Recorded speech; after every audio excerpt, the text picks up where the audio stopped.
I can say to my new Samsung Galaxy S25 Ultra, hey, find a keto-friendly restaurant nearby and text it to Beth and Steve. And it does, without me lifting a finger. So I can get in more squats anywhere I can. 1, 2, 3. Will that be cash or credit? Credit. 4. Galaxy S25 Ultra, the AI companion that does the heavy lifting so you can do you. Get yours at Samsung.com. Compatible with select apps. Requires Google Gemini account. Results may vary based on input. Check responses for accuracy.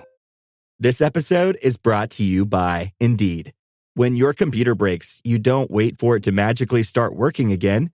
You fix the problem. So why wait to hire the people your company desperately needs? Use Indeed's sponsored jobs to hire top talent fast. And even better, you only pay for results.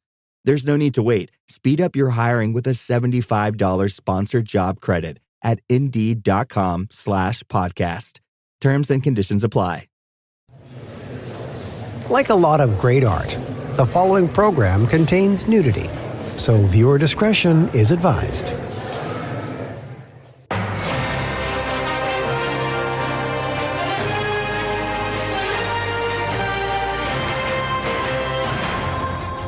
This is the Classic Guitar Rock Daily Update. All the classic rock news of the day. With your host, Jeremy Lunnan. Well, hello and welcome to a very special edition of the Classic Guitar Rock Daily Update. 43 years ago today, we lost Randy Rhoads. 25 years old. Randy Rhoads, of course, the phenomenal trailblazing, trend-setting guitarist of one Ozzy Osbourne. It's ironic. I was really getting into Randy Rhoads literally in like the month or two before his death. And back then, those of us that are old enough, we remember there was no internet, there was no MTV. Entertainment Tonight was where we heard about it, right?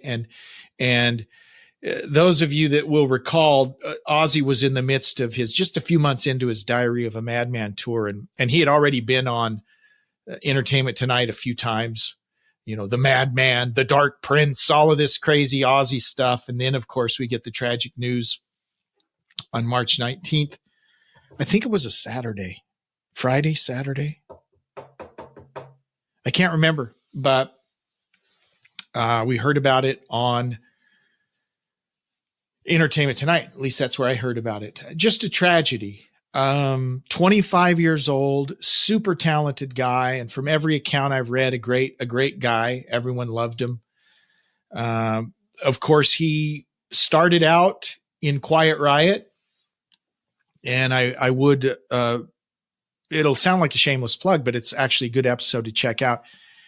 Go out and check out a couple different episodes of the podcast. There's an Ozzy podcast you'll want to check out. There's also the podcast about Quiet Riot's Mental Health album that you'll want to check out as well. Of course, Randy spent time in Quiet Riot along with Rudy Sarzo. After the original Blizzard of Oz band was kind of torn apart because Ozzy and Sharon didn't want to pay Lee Kerslake and Bob Daisley. At that point, they needed a new band. And so that's when Randy recruited Rudy Sarzo. And then they also picked up Tommy Aldridge on drums. Rudy and Tommy, awesome, don't get me wrong. But neither of them played on Blizzard or Diary. People think they played on Diary. They didn't. There are pictures on the sleeve inside, but neither Tommy or Rudy played on that album. Just a sad, such a loss. You always wondered, and you think about this with all the guitarists or not just guitarists, but musicians that have died. What would they have done had they lived longer? What would Jimmy have contributed? What would, Jim Morrison have done? Janis, all of these people that have died way too young. Of course, what would Randy have done had he stuck around? Here's one thing I do know. I don't think he would have done another Ozzy album. That's my personal opinion.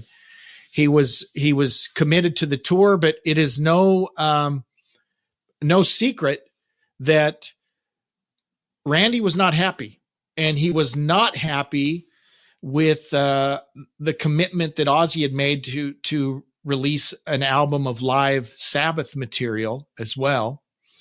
And of course, there's a story that Ozzy punched Randy. There's speculation about what that was all about, but I think it's safe to say that Randy probably wouldn't have done another album after Diary, maybe one more. I don't know, but his goal, his aspiration was not to continue in that vein with Ozzy. In fact, he was not a Sabbath fan. People don't realize that. Randy was a big Alice Cooper fan, a big David Bowie fan, but was not a Sabbath fan and didn't like playing Sabbath tunes. On the tribute album, obviously he plays 2 or 3 Sabbath tunes and he does a fine job, but that was just not his thing. He was not into Sabbath, was not into that kind of whole heavy scene, though he liked Alice, and Alice was pretty heavy, but Alice was a more theatrical, glammy type thing, as was David Bowie, right?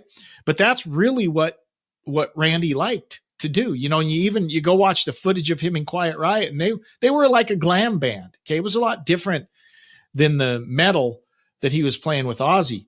So it's kind of ironic that Randy is kind of held up as one of these key figures in what we, came to know as heavy metal in the 80s. Everything that came after that, as far as the metal stuff, you could see Randy's thumbprint on it. So yeah, it would have been awesome to see what more he might have contributed. And there's a lot of lore, around Randy, the whole audition thing, right? One of the best interviews you can read is actually with Dana Strum in A Guitar Player a few years ago. He goes into the details. Dana Strum is who kind of hooked up Randy with the Ozzy. Of course, Dana went on to be in Slaughter. He was a bass player, but he was a very well-connected guy around LA, around the music scene. And one of the funny things is, Ozzy comes in, think about the time here. Ozzy had been fired from Black Sabbath. He's living in a hotel room in LA.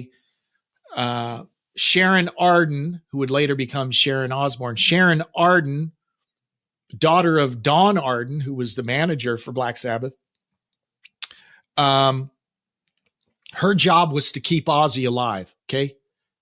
Check on Ozzy every day, make sure he's not, OD'd or whatever, right? That was her project. And the idea was he was going to create a new band. Well, he had a number of folks helping. Gary Moore was actually kind of helping out. And in fact, Ozzy wanted Gary, but Gary was like, no, I don't want to get into this mess. But Gary would come in and play. If they were auditioning bass players, Gary would come in and play guitar. I think he even came in and played bass sometimes. He was just kind of helping out. Well, Dana Strum also was helping out. Dana was very well connected, kind of a mover and shaker in the LA music scene. And he tells Ozzy, no, you know who you need is Randy Rhoads. And Ozzy's like, oh, well, can you get him? Can you get him to come in? Yeah. So he calls Randy and says, hey, Ozzy Osbourne, the lead singer of Black Sabbath, he's starting a new band and you should audition. And Randy's like, yeah, I don't know, that's not really my thing. And it took a few calls. And then finally Randy's like, well, I guess I could. He said, I don't have any gas money. So Dana says, dude, I'll give you some gas money if you come in. Right. So Randy, comes in, and all the other guys that had auditioned brought their big Marshall half stacks and everything. Well, Randy comes in with his little pig nose. Pig nose, for those of you who are not familiar, in the 70s, it's a little practice amp that had a knob on it that looked like a pig's nose, right? It was called a pig nose. So he brings his little pig nose and a guitar, and he sets up, and Ozzy's like asleep or hung over or something, laying on a couch in the studio, and his not even around. And and Randy just goes in and is starting to tune up and just doodle around. And Ozzy comes in and tells him he's got the job. Says, "You got the job." And Randy's like, "Oh, okay." And he wasn't that excited because he didn't really know what he was getting in. He wasn't into Sabbath. I mean, he'd heard of them, obviously, but he wasn't sure about what he'd gotten himself into. And as he talks about his mom really kind of talking him into it, saying, "This is a great opportunity. You need to do it. This is a big guy, and this will be a big chance for you to do it." And so he did. And so he's whisked off to England. By the way, he leaves his students to a guy named George Lynch. Randy was teaching students at Musonia, his mom's music store. He turns over his students to George Lynch, who takes over teaching them. And Randy is in England with Ozzy. And they're starting to write songs. And they hook up with Bob Daisley. And so it's the three of them. And what people don't realize is Daisley wrote all of Ozzy's songs. Ozzy had very, very minimal lyrical input. It's almost all Bob wrote those. And the riffs, that was Ozzy would have the odd musical idea, hum a line or something, but it was 95% Randy music, Bob lyrics that made that first album. And Lee Kerslake, he didn't come in until the very end as they're recording. They were using different drummers to rehearse and everything. All the songs but one, I think, had been written when they brought Lee in. And then they wrote the last song with Lee, and then they recorded it with Lee. And that was the band, right?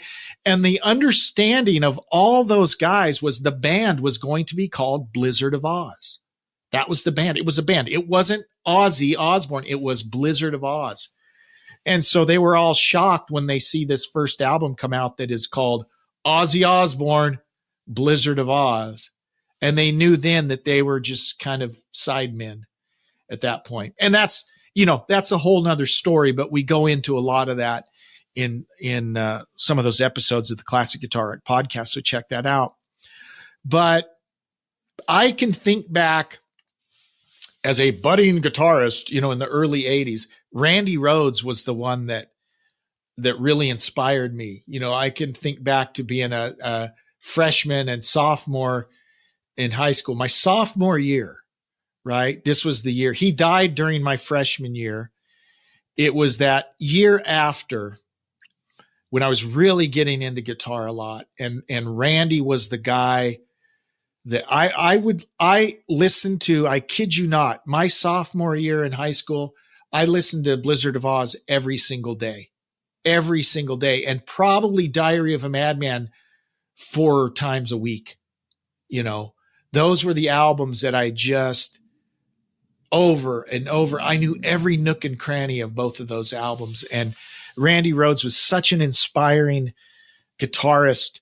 And of course, I could never play. I mean, I could fake it in some areas, but just his whole approach, the licks he played,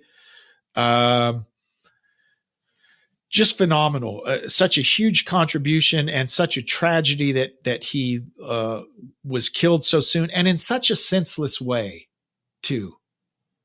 Such a senseless way. The guy flying the plane, he was their bus driver. And he had been up all night and was on no-dos or drugs or who knows. But he's out being a dork, flying in an airplane, being an idiot.